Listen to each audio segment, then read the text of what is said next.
सभी को नमस्कार। आपका स्वागत है हमारे चैनल रिसेंट इन्फो पर। जैसा कि आप सभी जानते हैं कि हम आपके लिए यहाँ पर डेली का अपडेट लेकर आते हैं। तो आज का जो हमारा अपडेट रहेगा वो 7 और 8 जून का रहेगा। ये भी आपको पता है कि हम 2 दिनों का जो अपडेट है वो एक वीडियो में प्रोवाइड करवाते हैं, ताकि आपके भी समय की बचत हो और आपका जो अपडेट है वो आप कम समय में ज़्यादा अपडेट प्राप्त कर सकें। तो चलिए शुरू करते हैं बिना किसी देरी के। इससे पहले यदि आप चैनल को सब्सक्राइब नहीं किए हैं या चैनल पर नए आए हैं तो चैनल को सब्सक्राइब करके घंटी जरूर दबाएं और इसे अपने फ्रेंड्स के साथ भी शेयर अवश्य किया करें, ताकि उनको भी कुछ बेनिफिट हो। आप इसे कहीं भी शेयर कर सकते हैं सोशल मीडिया पे, जहाँ जो भी आप यूज़ करते हैं, इंस्टा पर, फेसबुक पर या व्हाट्सएप पर या कहीं और जो आप यूज करते हैं। तो चलिए शुरू करते हैं। सबसे पहले फेनोम इंडिया, ये काफ़ी चर्चा में रही परियोजना। तो ये किसके द्वारा संचालित है, इसको कौन चला रहा है? तो ये चला रहा है CSIR। कौन चला रहा है इसको? CSIR। आगे है 1 लाख से अधिक किसानों ने स्वेच्छा से किस योजना का लाभ छोड़ दिया है? यानी किसान जो काफ़ी नाराज हैं और उन्होंने जो PM किसान योजना है उसका जो लाभ लेना वो छोड़ दिया 1 लाख से अधिक किसानों ने। इसमें ज़्यादातर जो किसान है वो पंजाब के हैं।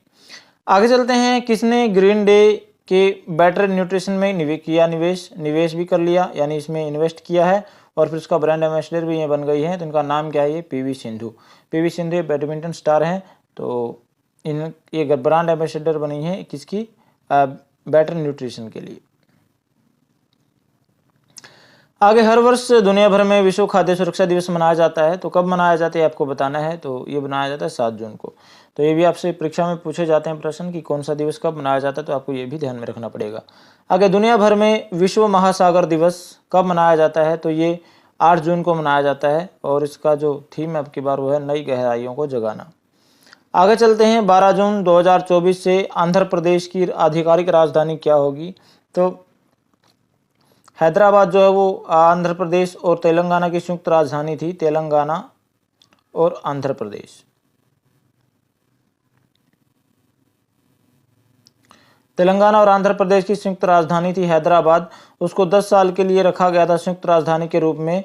तो अब जो है घोषणा कर दी है कि आधिकारिक राजधानी जो आंध्र प्रदेश की क्या होगी, वो अमरावती होगी 12 जून से, क्योंकि 8 जून तक ही थी ये हैदराबाद राजधानी। 8 जून के बाद ये करार खत्म हो गया, 10 साल पूरे हो गए थे। तो अब जो है अमरावती को आंध्र प्रदेश की राजधानी बनाया गया है। संयुक्त राजधानी थी पहले हैदराबाद आंध्र प्रदेश की और तेलंगाना की।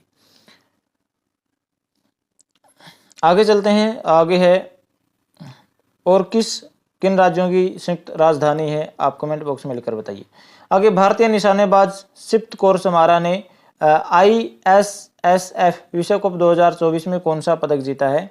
तो कौन सा पदक जीता है इन्होंने? सिप्त कौर समारा ने, तो इन्होंने जीता है कांस्य पदक। किसमें? ISSF विश्व कप 2024 में। या फिर आपसे ये भी प्रश्न पूछा जा सकता है कि चर्चा में रही है सिप्त कौर समारा, तो इनका संबंध किस खेल से है? तो इनका संबंध है निशानेबाजी से। आगे भी ऐसे ही क्वेश्चन है। आगे भारत के अमन सहरावत ने हंगरी के बुडापेस्ट में कुश्ती रैंकिंग सीरीज 2024 में कौन सा पदक अपने नाम किया? तो इन्होंने भी रजत पदक जीता है और इनका संबंध, अमन सहरावत का संबंध है कुश्ती से। तो आप ध्यान रखिएगा। आगे कहां पर पहली बार किंग्स चार्ल्स तृतीय करेंसी नोटों का प्रचलन हुआ?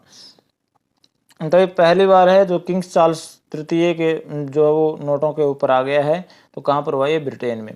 ब्रिटेन में जो महारानी एलिजाबेथ द्वितीय है, पहले वो नोटों पर होती थी, लेकिन अब जो है नए नोट जो बनाए हैं उन पर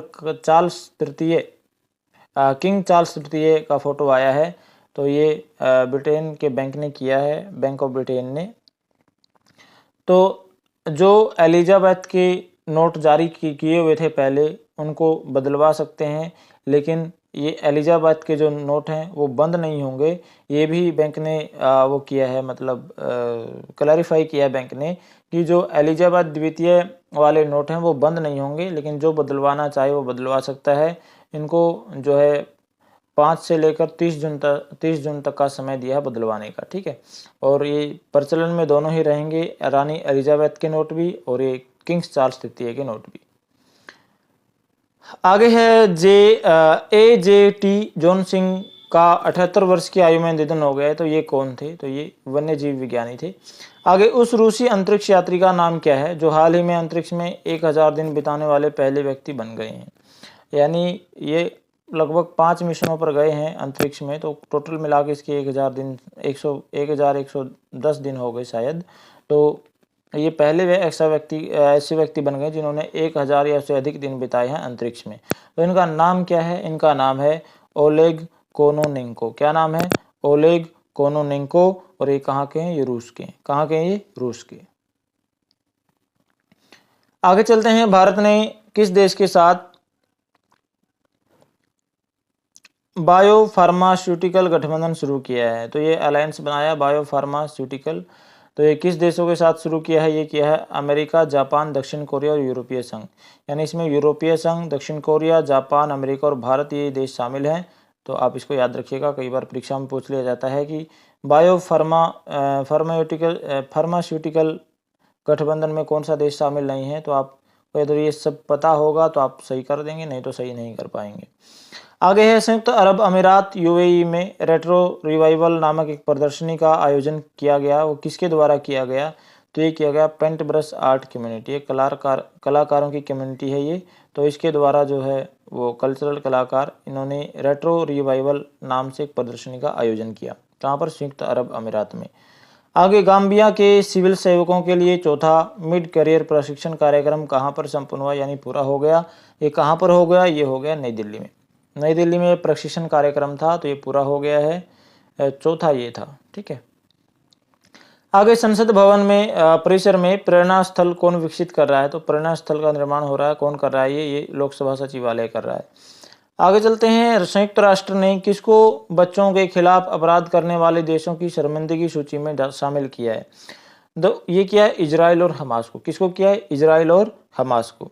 इजराइल और हमास के बीच युद्ध चला हुआ है। तो ये जो सशस्त्र संघर्ष चल रहा हुआ है, इसकी वजह से ये बच्चों पर भी कोई दया नहीं दिखा रहा है। ना हमास दिखा रहा है, ना इजराइल दिखा रहा है।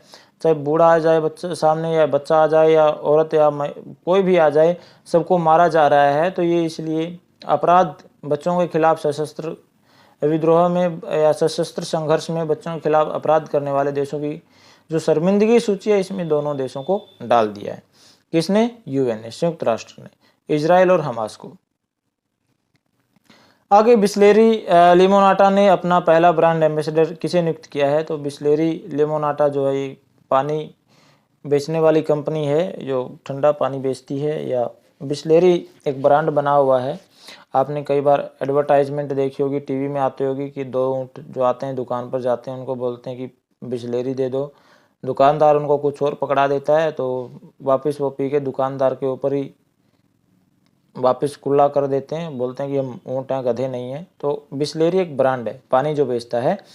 तो ये इसने अपना पहली बार अपना ब्रांड एम्बेसडर नियुक्त किया है। तो किसको किया? ये किया आदित्य राय कपूर को। किसको?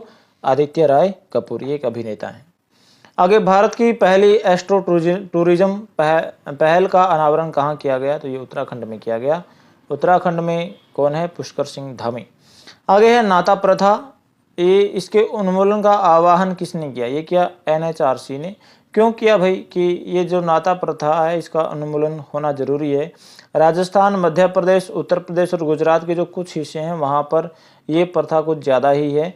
यानी होता क्या है कि इसके तहत क्या होता है कि भाई ये मेरी नातिन है या ये वो है, तो उस वजह से लड़कियों को बेच दिया जाता है, या उनकी कोई गैर मान्यता प्राप्त शादी करवा दी जाती है, ताकि उनको वो छोड़ दे या फिर उसमें दोबारा से शादी कर दे। तो एक पैसा कमाने का जरिया बना हुआ है। तो इसको रोकथाम के लिए ये जो एक अभियान शुरू किया है, किसने? एनएचआरसी ने। आगे चलते हैं। दुनिया का सबसे लंबा पैदल सस्पेंशन ब्रिज कहाँ पर खुला है? तो दुनिया का सबसे लंबा पैदल सस्पेंशन ब्रिज जो खुला, हंगरी में खुला। हंगरी।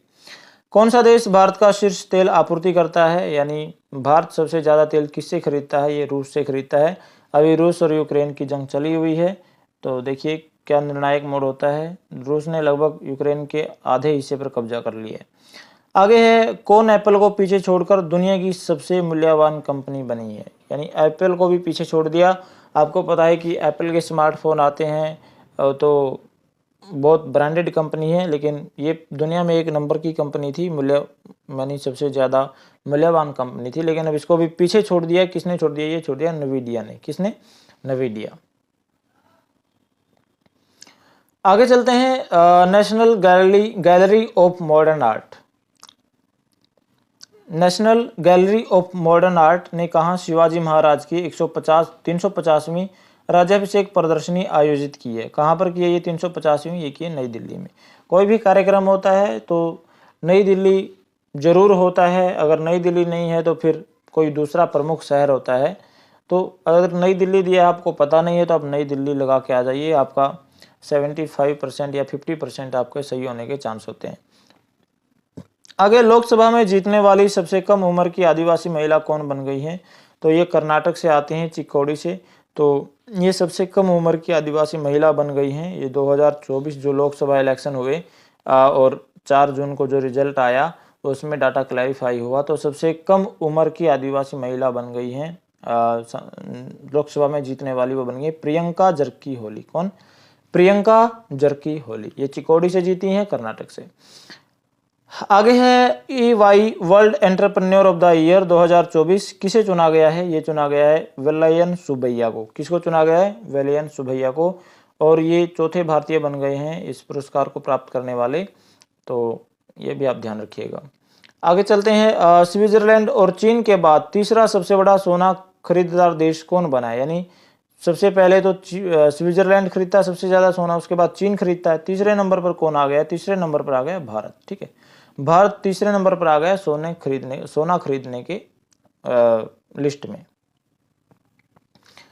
आगे है जोहो लीक्स 2024 में जोहो के जो CEO हैं, जोहो के CEO श्रीधर वेम्बू, इन्होंने एक चिंता व्यक्त की है, चिंता जाहिर की है। तो क्या चिंता जाहिर की है आपको बताना है। तो इन्होंने की कि AI का आतुरता में प्रयोजन, यानी आर्टिफिशियल इंटेलिजेंस जो उपकरण है उनका हम जल्दबाजी में उनका नियोजन कर रहे हैं, उनको हम प्रयोग कर रहे हैं जल्दबाजी में। इसके बहुत ज़्यादा साइड इफ़ेक्ट भी हो सकते हैं। उस पर बिना विचार किए हम इसको जल्दबाजी में इसको मतलब लागू किए जा रहे हैं, इनको लगाए जा रहे हैं। तो ऐसा नहीं करना चाहिए, इसके ऊपर इन्होंने चिंता जाहिर की है। आगे, आंध्र प्रदेश के नवनियुक्त मुख्य सचिव कौन है? तो ये नवनियुक्त मुख्य सचिव कौन है? नीरव कुमार प्रसाद। कौन है? नीरव कुमार प्रसाद।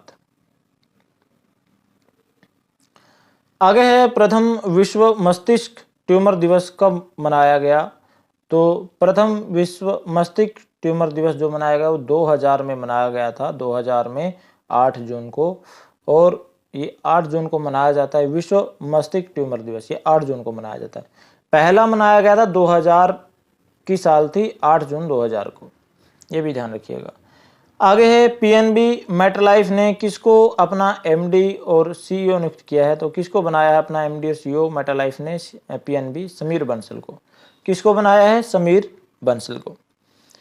तो आज के वीडियो में इतना ही। मुझे आशा है कि आपको वीडियो पसंद आया होगा। जाने से पहले लाइक शेयर सब्सक्राइब अवश्य करें और सब्सक्राइब करने के बाद घंटी जरूर दबाएं। घंटी दबाओगे तो अपडेट पाओगे। शेयर भी अवश्य करें ताकि किसी और का भी भला हो जाए, कि कोई और भी बेनिफिट उठा पाए। तो मिलते हैं अगले वीडियो में। थैंक यू, धन्यवाद।